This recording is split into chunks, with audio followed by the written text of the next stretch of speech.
ओम साई राम। पुणे में रहने वाले सुनील जावड़े इन्होंने 2005 में उनका सही अनुभव लिखकर हमें भेजा था। वो आपको बताते हैं। अनुभव बताने से पहले आपको विनती है कि अगर आपने ये चैनल सब्सक्राइब नहीं किया है तो ज़रूर कीजिए और वीडियो के नीचे दिए गए थैंक्स बटन के द्वारा सही प्रचार कार्य को अर्थ सहयोग दीजिए। सुनील जावड़े 8वीं कक्षा में पढ़ रहे थे तब वो अपने माता पिता, बहन और बड़े भाई के साथ शिरडी गए थे। पुणे से ट्रेन से वो कोपरगांव स्टेशन पर रात को 1 बजे पहुंचे और वहां से सरकारी बस से वो शिरडी जाने लगे। जब उनकी मां टिकट के लिए बैग में पर्स ढूंढने लगी तो वो बैग में नहीं थी। ट्रेन में से आते वक्त उनके पर्स की चोरी हो गई थी। आधी रात का समय, बस ने आधा रास्ता काट लिया था। अब रास्ते में कहाँ उतरेंगे? माँ ने सबको ये बात बताई। सभी ने अब अपनी जेबें टटोली तो शिरडी जाने तक जो टिकट के लिए पैसे थे उतने जमा हुए। उन पैसों से टिकट निकालकर वो शिरडी पहुंच गए। सुबह के 5 बजे थे। शिरडी तो आ पहुंच गए, लेकिन खर्चे के लिए किसी के पास पैसे भी नहीं थे। वो ज़माना एटीएम और ऑनलाइन का नहीं था। जावड़े जी के पिताजी ने अपने सब पैसे उनके पत्नी के पास ही रखे थे, लेकिन अब वो पर्स ही चोरी हो गई थी। इसलिए अब क्या करें ये सोचते हुए वो सभी समाधि मंदिर के बाहर एक फूलों की दुकान के पास खड़े रहे। उस दुकान वाले ने 1-2 बार उनको फूलों की माला लेने के लिए पूछा, लेकिन जावड़े परिवार पर क्या संकट आया था वो उसे मालूम नहीं था। आखिरकार उनकी हालत दुकान वाले के समझ में आ गई। उसने उनकी पूछताछ की तब जावड़े जी के माँ और भाई ने सब बात बताई।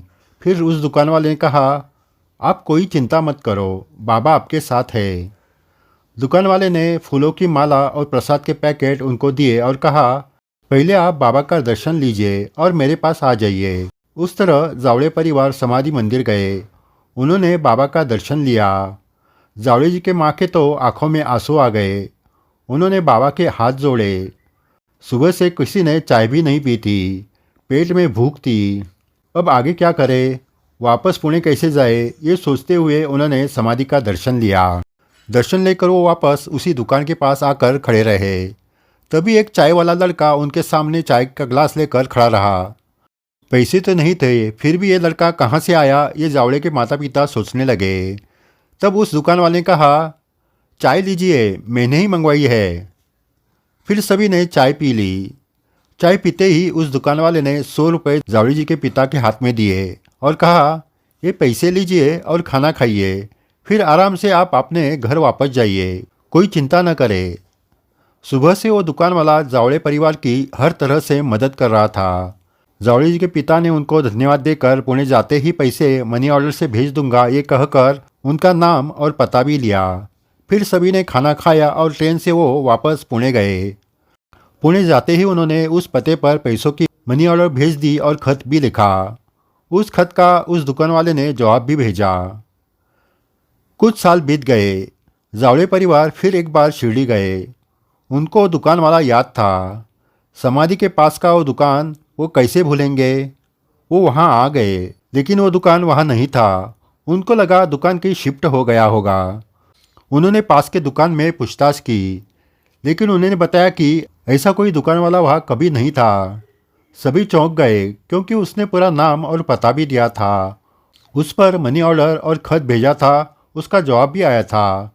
ये सब वहाँ के दुकान वालों को दिखाया, लेकिन ऐसा कोई भी दुकान या दुकान वाला वहाँ कभी नहीं था, ये इसे सभी ने कहा। ये सुनकर जावड़े परिवार चकरा गए, लेकिन जल्द ही उनके समझ में आ गया कि वो दुकान वाला और कोई नहीं तो श्री साईं बाबा ही थे। उन पर आने वाले संकट से पहले ही वो दुकान के साथ वह प्रकट हुए थे और उनकी मदद की थी। इतना ही नहीं तो खत का जवाब देकर माया निर्माण की थी।